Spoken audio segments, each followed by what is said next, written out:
Occasion ఏదైనా location ఎక్కడైనా తెలుగువారి వేడుక అంటే ఆలివ్ మిఠాయి ఉండాల్సిందే.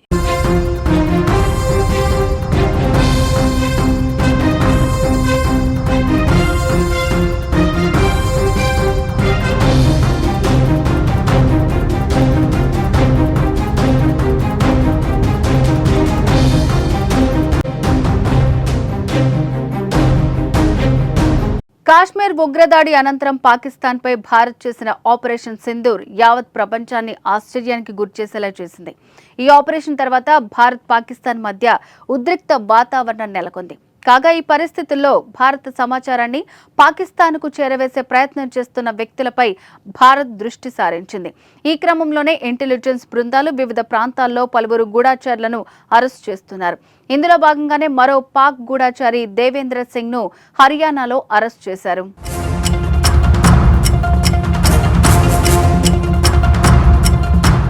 హర్యానాలోని మస్కడ్ చికా గ్రామానికి చెందిన 25 ఏళ్ల దేవేంద్ర సింగ్ థిల్లాన్ పాటియాలాలోని ఖల్సా కళాశాలలో ఎంఏ పొలిటికల్ సైన్స్ చదువుతున్నాడు.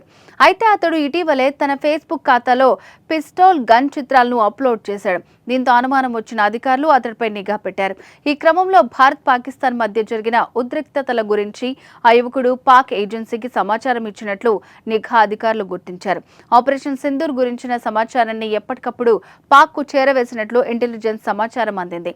దీంతో అధికారులు సదరు విద్యార్థిని అదుపులోకి తీసుకుని విచారించారు. అయితే విచారణలో గతేడాది నవంబర్లో కర్తాపూర్ కారిడార్ ద్వారా పాక్కు వెళ్లిన Devendra Pak inter services intelligence agency అధికారులతో సున్నితమైన సమాచారాన్ని పంచుకున్నట్టు తేలింది. అయితే థిల్లాన్ను ఆకర్షించేందుకు పాక్ నిఘా అధికారులు పెద్ద మొత్తంలో డబ్బు ఖర్చు చేసినట్లు అధికారులు గుర్తించారు. పాటియాలా మిలిటరీ కంటోన్మెంట్ చిత్రాలను కూడా పాక్ అధికారులతో పంచుకున్నట్లు కైతాల్ పోలీస్ సూపరింటెండెంట్ ఆస్థా మోదీ తెలిపారు. విద్యార్థి ఫోన్ను స్వాధీనం చేసుకున్న అధికారులు దాన్ని ఫోరెన్సిక్ దర్యాప్తు కోసం పంపారు. అంతేకాదు పాక్ అధికారులు విద్యార్థి మధ్య జరిగిన నగదు లావాదేవీలను తెలుసుకునేందుకు అతని బ్యాంకు ఖాతాను కూడా పరిశీలిస్తున్నారు. ఇంతకు పాకిస్తాన్కు దేవేంద్ర సింగ్ ఎలాంటి విషయాలు చేరవేశాడు, దేనికి సంబంధించిన విషయాలు చెప్పాడు, ఏడాది పాటు పాక్కు ఎంత సమాచారం చేరవేశారు అనేది ఇప్పుడు ఉత్కంఠగా మారింది.